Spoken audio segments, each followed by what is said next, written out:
for you to leverage the value, how you can maximize the value.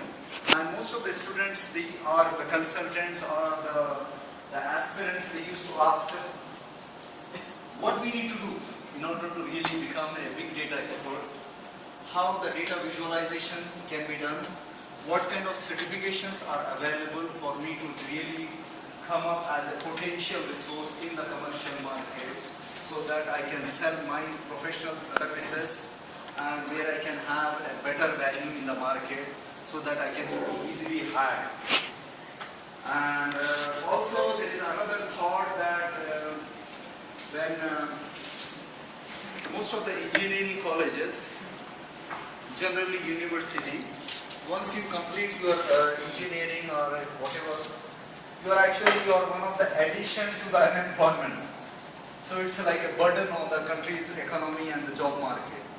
But if you are really leveraging yourself and you are trying to become a good student, where you really put your efforts, you are building an academic foundation in a way where you become solid, you have all academic foundations are intact and you know all the theories and everything, and also at the same time you are adopting some dynamic capabilities.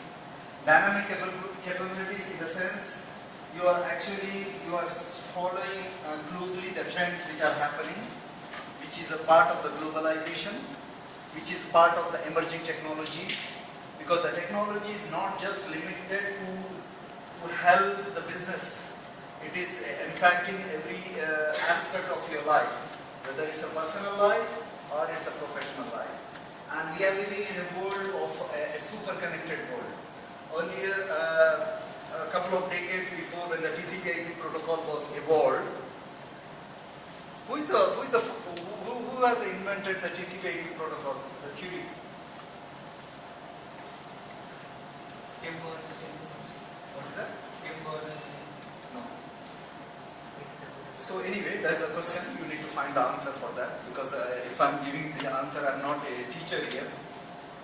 Also, I believe on action-based learning, because you are a student to learn at your own pace. You have to act in a way where you are actually learning. So there is a theory, there is a guidance, there is a mentorship, so that you are putting all your efforts so that you are learning the new dynamic capabilities. Most of the time what I have seen, like the student they used to blame, including myself, that in the university the way how the curriculum is designed, it is not really empowering you to find a suitable job, because it's very much theoretical, it's very much impractical, and even when we face the interview, you may not know the basic questions which is being asked. Because in the real life, in the commercial life, when you become a real professional, where you are trying to solve a business problem or a lifetime problem, that time you only not need, you don't only need the academic side. And I have seen myself, I was never been a good student, let me be honest with you. But there are other elements which is very much important, which is such as like a time management, project management, where you know how to focus your thoughts, you have to focus on what all activities you are performing in a way that you are going to reach to your specific goal. When I said about the goal, of course, how many of you know the SMART goal? At least few, I am sure. SMART goal, which is like an abbreviation. SMART is as specific, measurable, attainable, realistic, and it is time bounded. There is something on that, and I will not talk on that particular thing.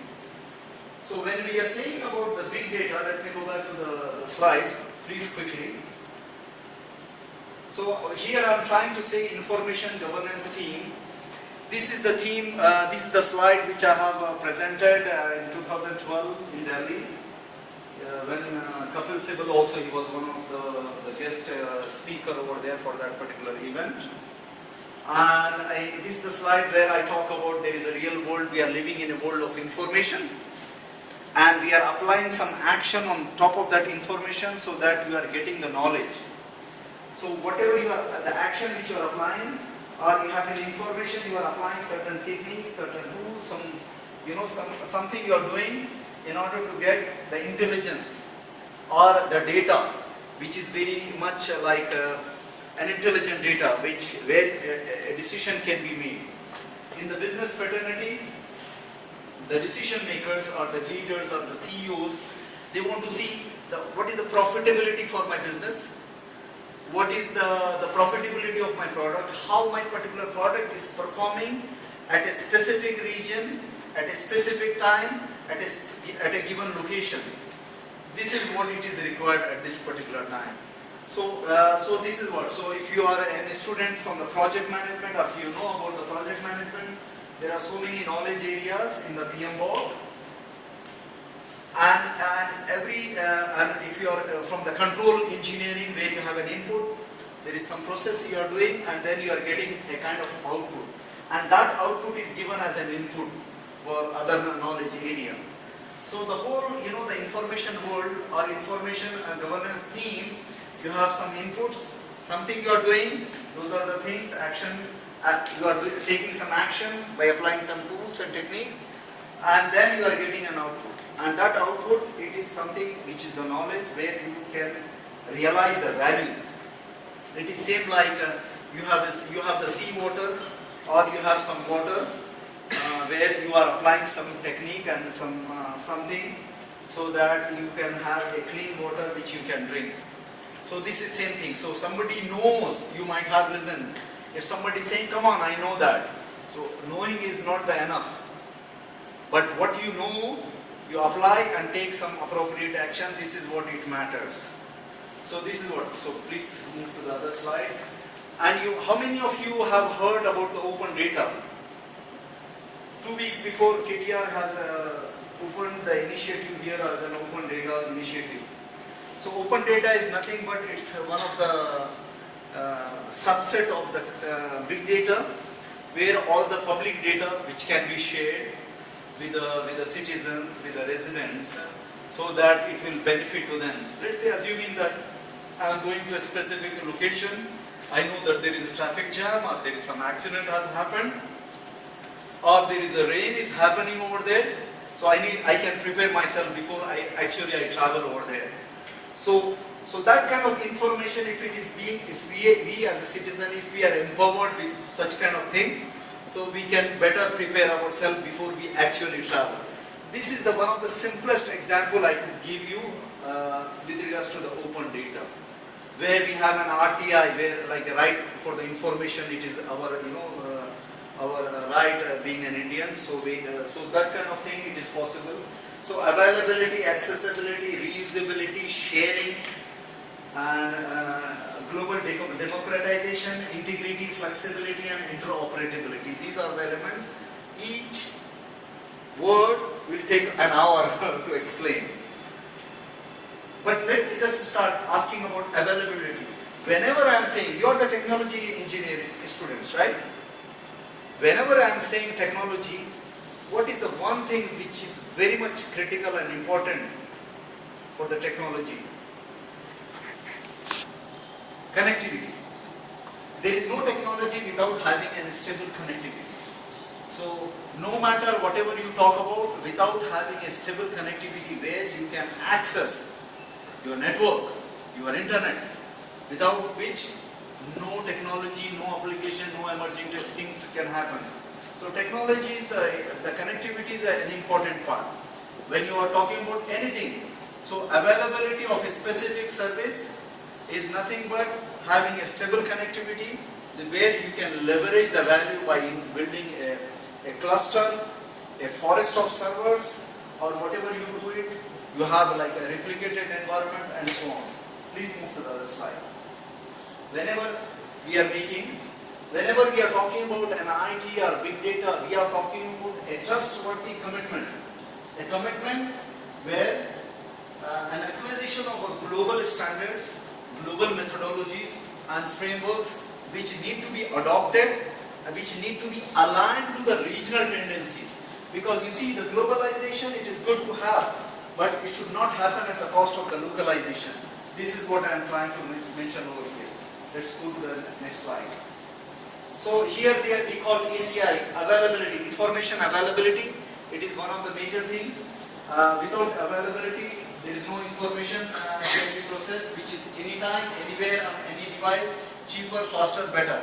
This is what you might be listening for a while, but it was never been feasible, or it was never been so practical, which could be possible today, where the technology is allowing you to have a better connectivity with a better bandwidth, where you can have an accessibility of the information or the data on any device at any platform, where you can share your data with all your friends and families and all your business fraternity.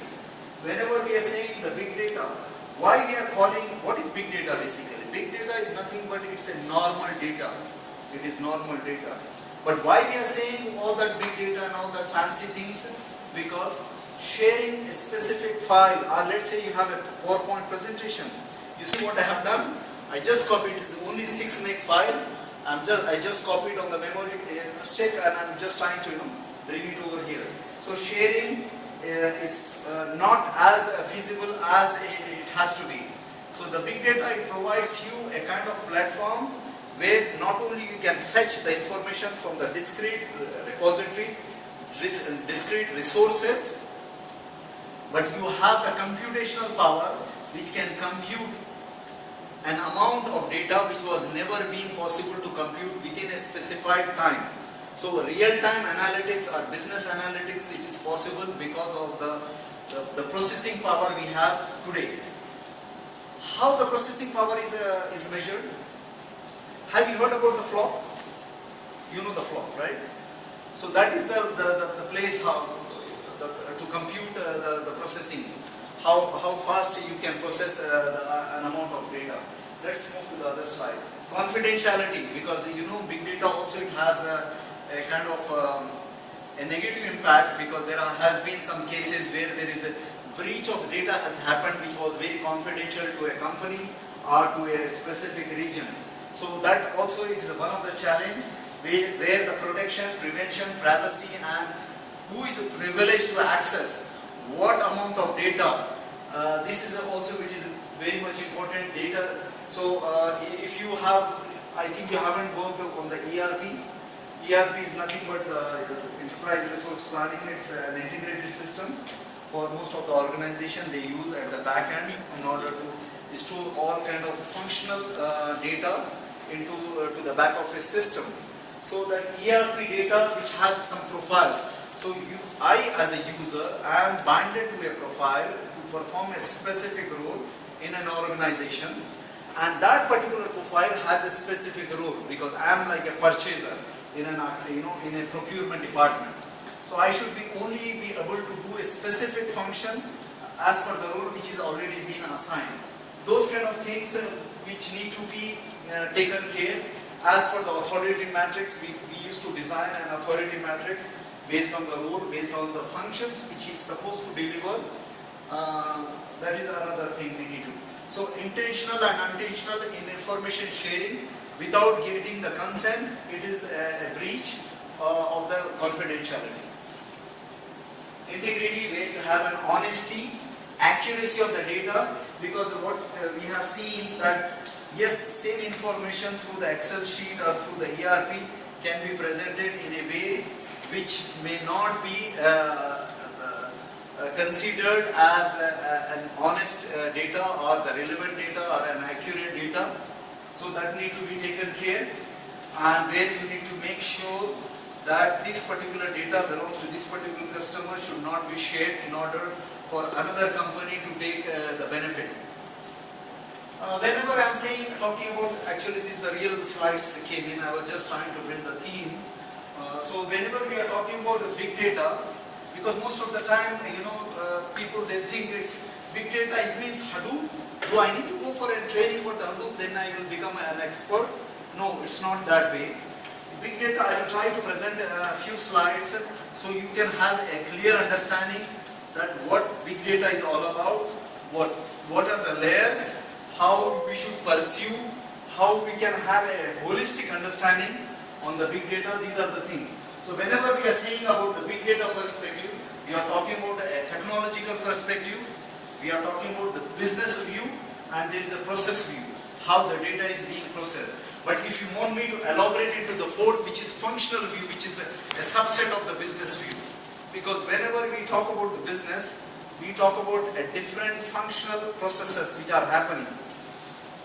So I as a developer, I as a technology evangelist, whenever I go and take the requirement for any, from any business or from any project, the first thing is not about like, we as a student, we used to think, oh, I'm going to use the .NET, come on, it's going to be very easy and we have those, It's not. First, you have to have a clear understanding on the business requirement or on the project scope or the expectations. This is the first thing you should make sure that you have a documented,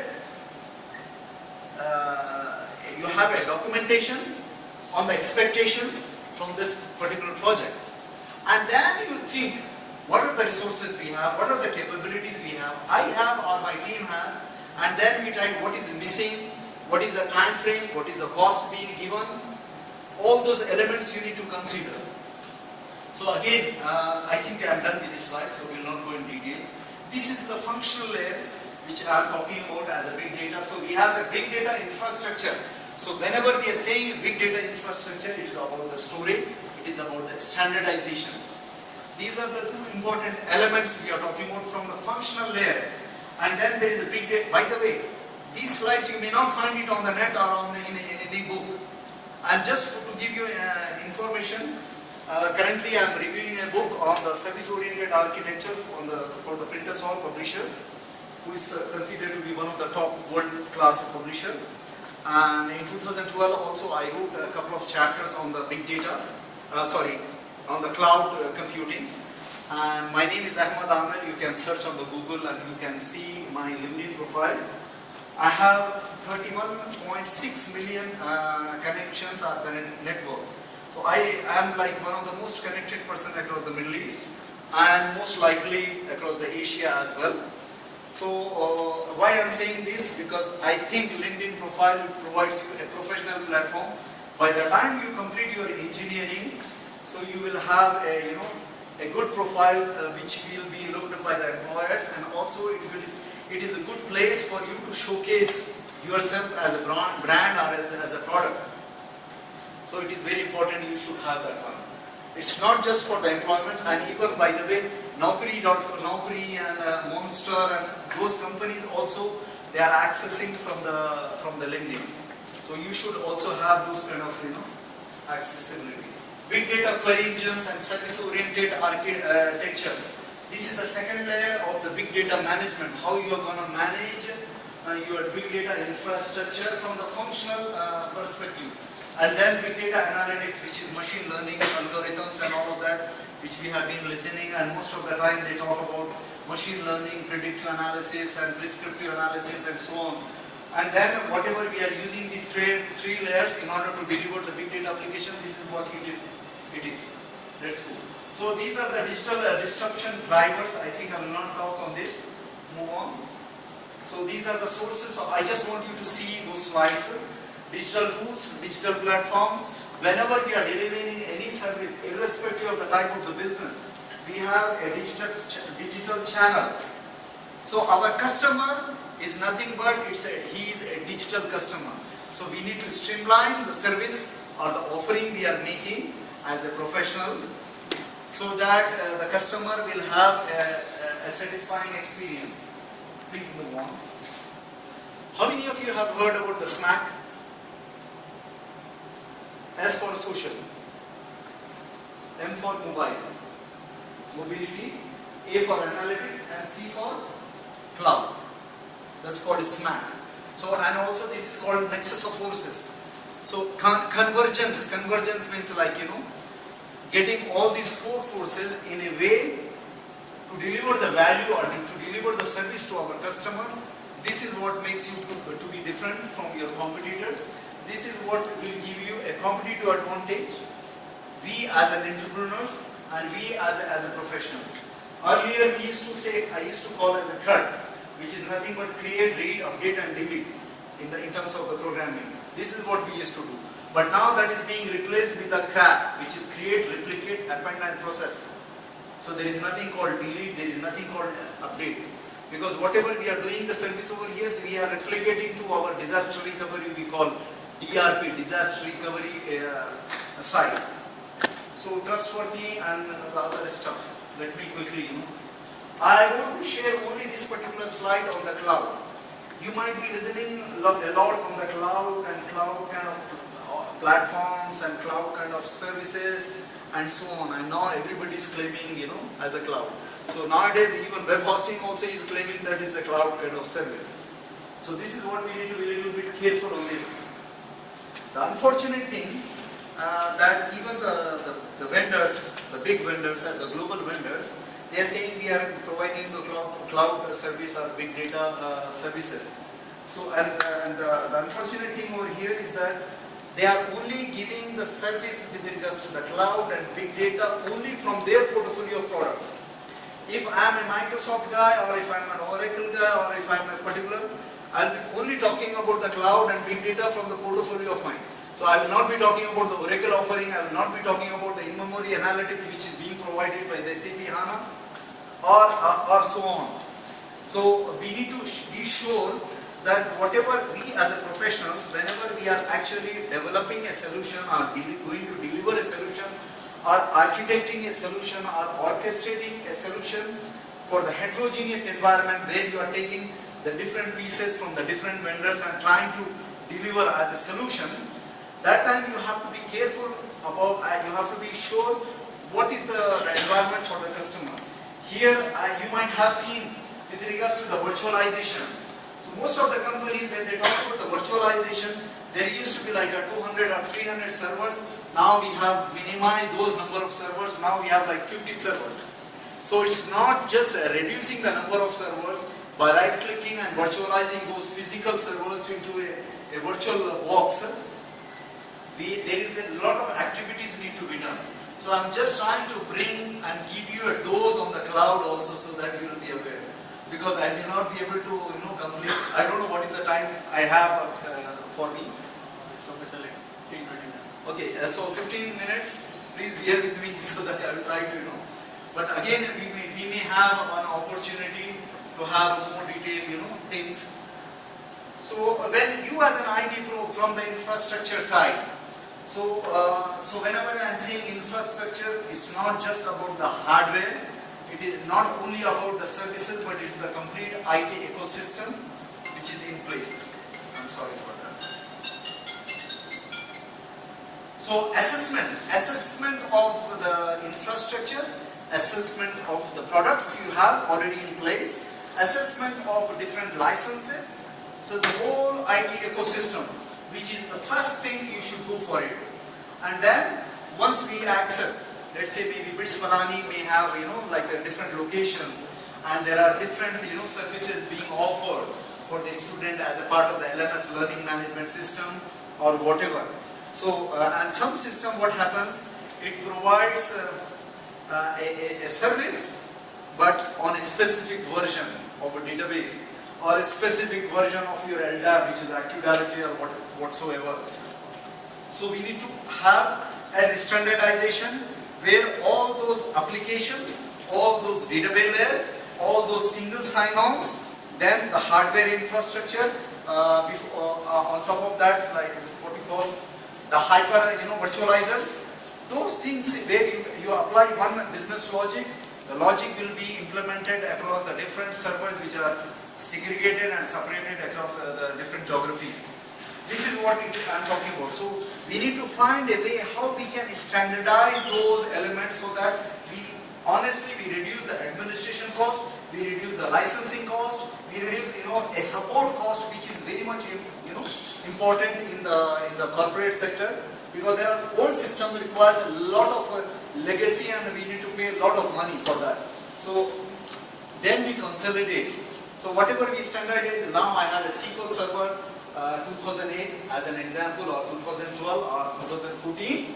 Now I try to host all the other servers into the same platform so that I have one environment for that consolidated SQL Server or Oracle instance.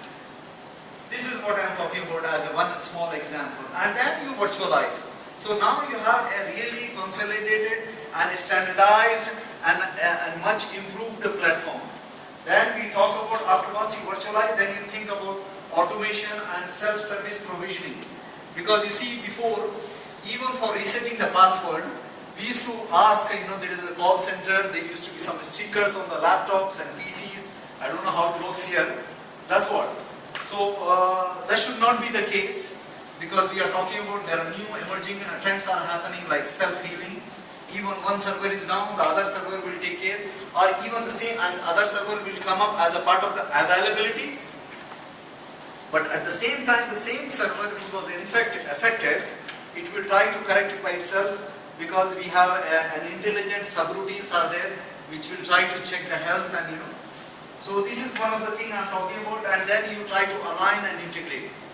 Where you are trying, you as an architect, a solution architect, as an infrastructure architect, you are trying to align and integrate and trying to provide a sleek architecture where you reduce the redundancy to the maximum limit. And after the seventh step, this is the time you are actually ready to think about the cloud, whether it's a public cloud or hybrid cloud or a private cloud.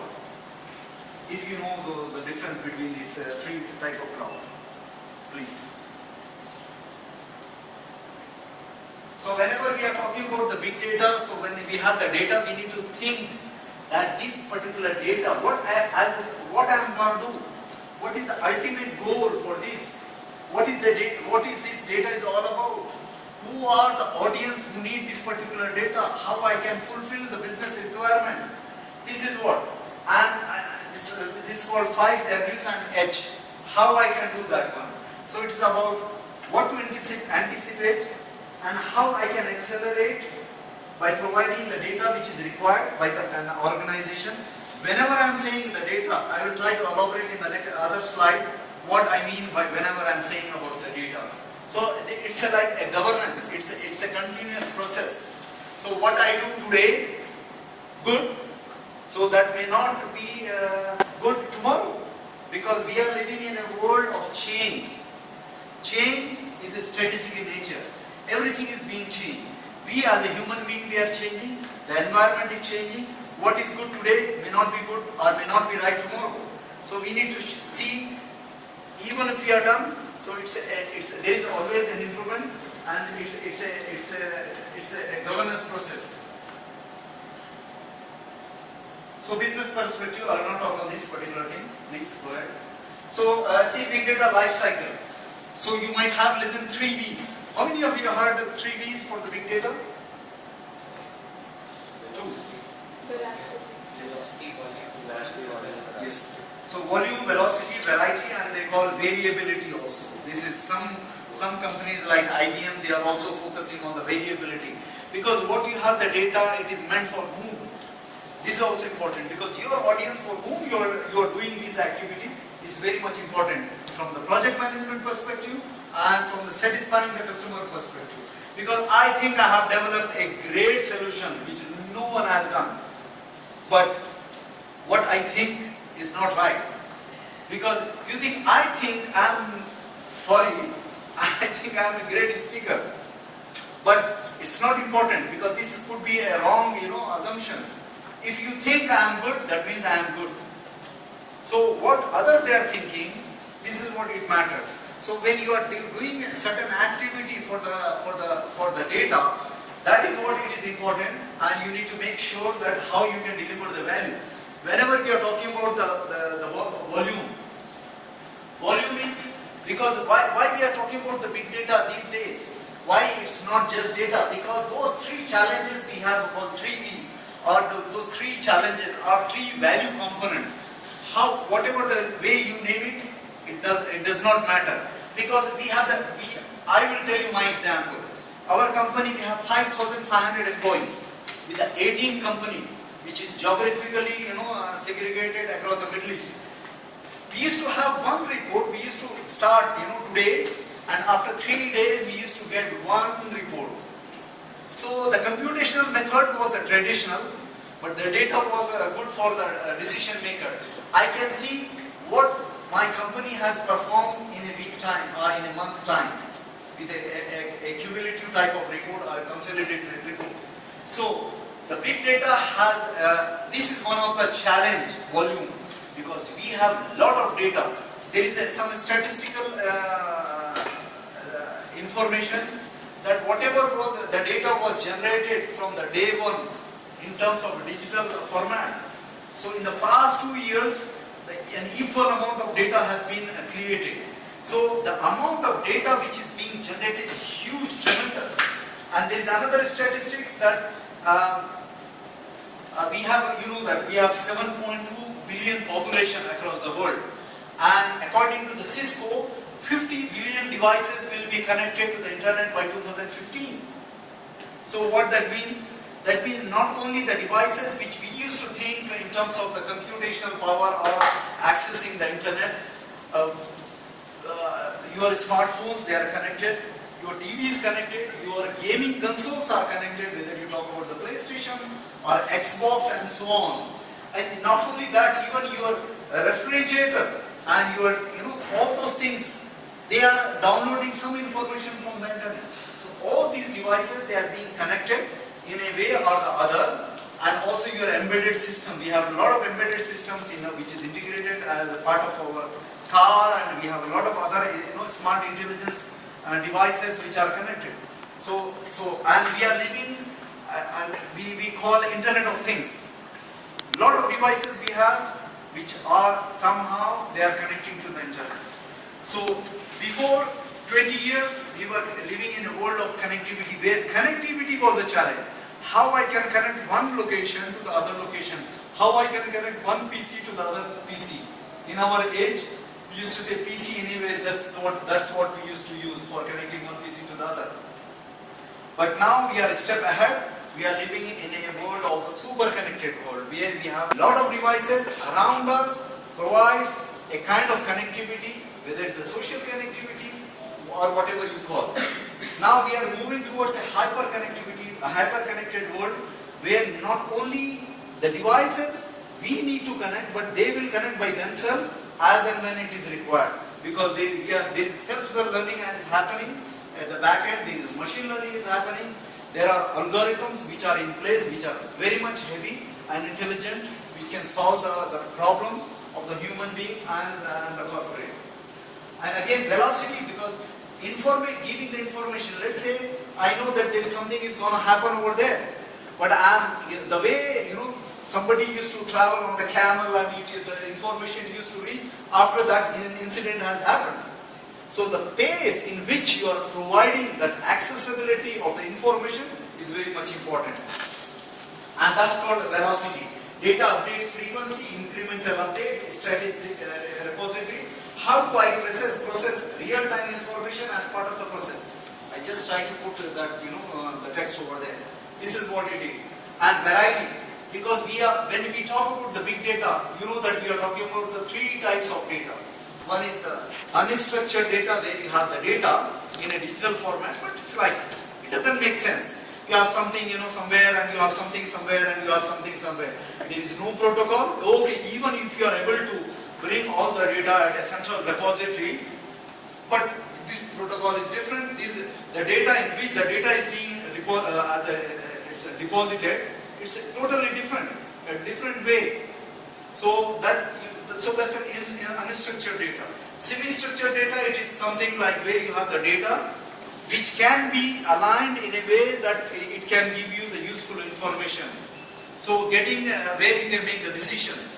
So that is semi-structured data. Structured data, it is the data which you can use for doing a good purpose or intended purpose for your organization or whatever. This is what. And what is good for me, it may not be good for the other. Because my focus is to sell, as an example, air conditioners or air coolers. So for me, considering the climatic conditions for a geographic location, this is what it is important. So that data, it becomes valuable. Before it was never been considered as a valuable data. Before, if somebody is having an accessibility to the Facebook, YouTube or whatever, is like breaching.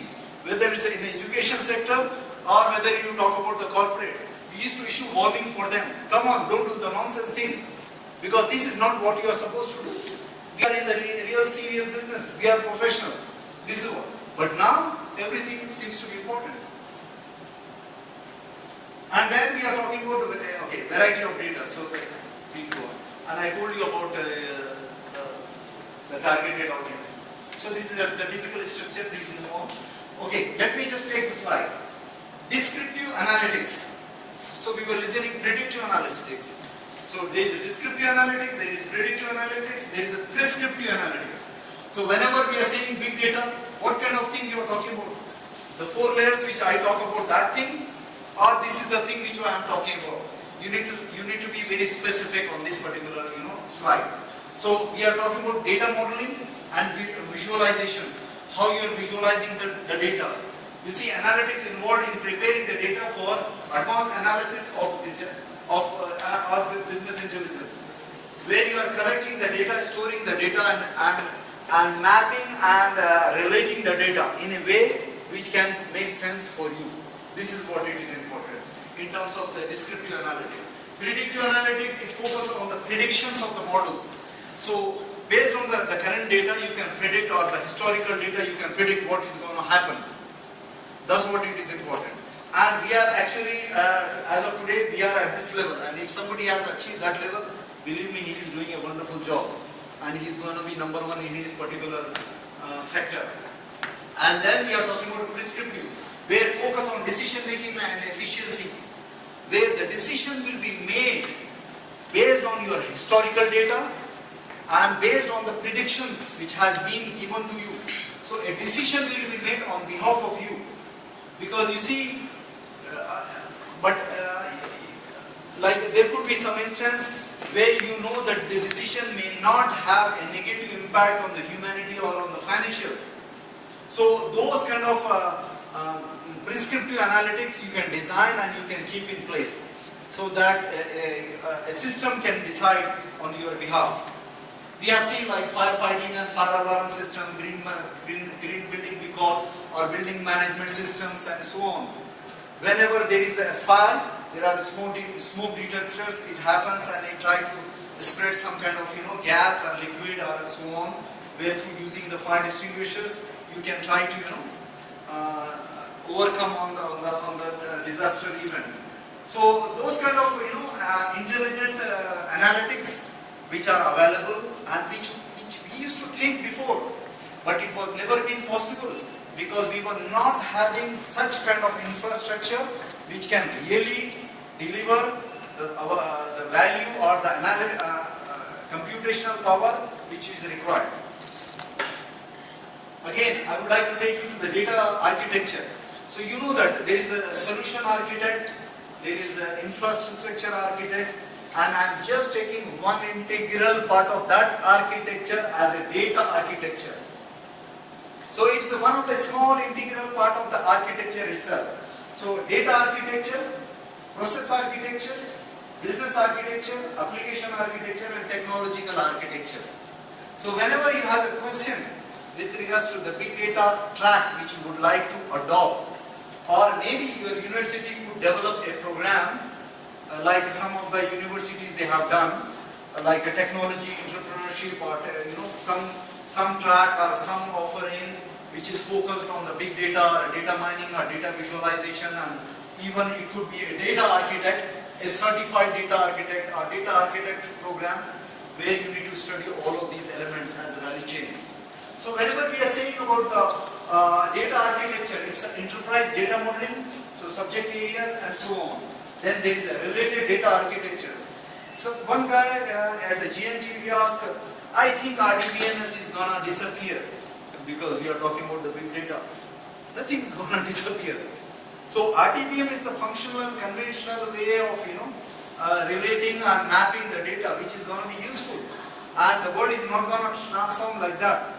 Especially the legacy and traditional system, which is more worth rewarding carrier. So even today new things, it is good, but you should not forget what was old, because there are so many old line of business applications and systems which need to be transformed. So you need to have a thorough understanding on those things as well. Process architecture, where you have a functional and process flows and so on. Application architecture, technological architecture, and business architecture. These are the headings we need to continue. And you see there is data science and transformative roles. Before, we used to have a DBA or database designer. Only the one who designs the data for a particular system to really, in what way you are catering the tables and how the array of information can be stored at a different levels. That's what we used to do. Now we have something called data scientists, business analytics. Of course, the marketing guys are the executives and frontline workers. So there are different languages, there are different maths, statistical information. This data mining is happening. You are actually drilling down to your data sets, how the data set and what are the headers and those things, and what kind of applications you are designing. This is what you need to know. So if you talk about the product engineer, platform engineer, DBA is the guy who is only responsible for storing and managing the data. Database administrator. That is only his role over there. But data engineers and programmers, they are the people who is transforming and preparing a data in a way the data can be used at different systems. And there is a data scientist. So data scientist is nothing but he is developing a model. So modeling of the development or visualizing those data models. As a BI consultant, what we used to do, we used to pull the data from different sources. I will explain maybe in the other slide. Let me just. Okay, please carry on. Okay, can you go one more slide? Yes, I would like to take you. What used to happen basically in the enterprise data warehouse, which is EDW. So we used to be as a BI consultant, as a data warehouse person. We used to take all the data from our line of business application, from our ERPs, and some accounts and finance departments still they believe on those Excel sheets. We used to pull those information from those Excel sheets and try to bring it to a staging area where we have all the heterogeneous data into a central platform. Now I can design my cubes or data views or data marts or we call universal view from the heterogeneity and present the information in a way where a business can make the decision. Whether you talk about a warehouse where you want to see what is my current status of that particular product at this particular warehouse. This is what can be achieved as one of the smallest example. So this is the area which I was talking about. So now when we talk about the big data is not just about this, because we used to call enterprise data warehouse, that was only this area. But now with the emergence of semantic web technologies, how many of you know semantic? Have you heard anything called semantic? Yes. What? Where you can apply the business logic and that logic will be translated into in terms of activity, technical activities at the back end. So we have a semantic web integration layer, which will not only allow you to integrate all your enterprise data warehouse, which is still considered as the heart of the business, because this is all the business related data for your organization, but also in the presence of the big data analytics or big data dynamics, we have the data from the blogs. I have a product, I am selling a product. It is very much important for me to know what people are talking about for this particular product at the Facebook, at the Twitter. Maybe one of my branch or one of my service is not performing well. So somebody is making a negative tweets about my offering. So me as an entrepreneur, as a leader, it is very much important for me to see exactly where is the problem. Because I may have a 98 satisfied customer, but there could be 1 or 2 customers who will talk negative, and this will really it will give you a negative impact. We have in the management, we have a rule called 80-20 rule. So 80% satisfied customer, but there are 20% who are not satisfied, but their negative impact will be 80%. So you need to take care of those 20%. You focus on the 20% to have an 80% satisfaction. So this is the management rule. So we have line of business applications, we have healthcare, sensors, and so on. I came, of course, I'm an Indian. I'm origin from Hyderabad.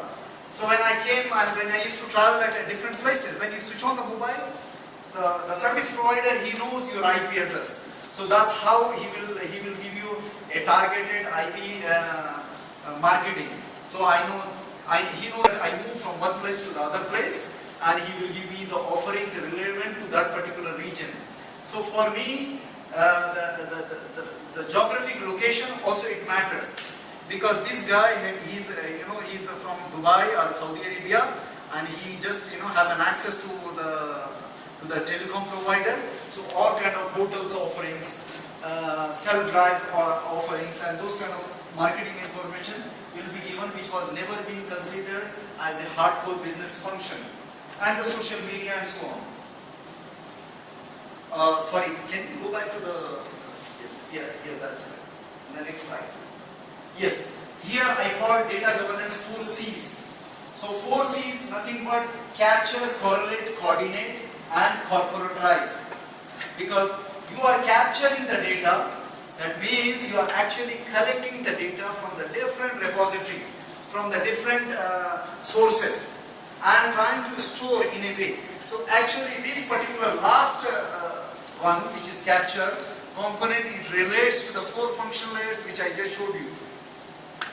This is one of the components. Now you have the data, you collected the data, you have to store the data.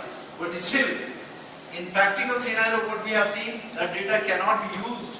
I cannot see how this particular product or Pepsi or Coca-Cola is performing at this particular region. Because there are so many fields which are missing, which is required for the business decision maker to make the decision, so that he can adopt a strategy where he can try to push that particular product for a specific location. Maybe there is a product which is performing well, but I want to push the other product which is not performing, where I have more profitability, and which is good for the consumer as well, because it is good for the health. You might have seen like Pepsi, Coca-Cola, they are only focused on the soft drinks, whereas Pepsi, they do have, and they understand that they are not going to survive in the long run. Then they started the other segment where like juice and some kind of other stuff, which I don't have full details, but they targeted that way. So organizing, cleaning,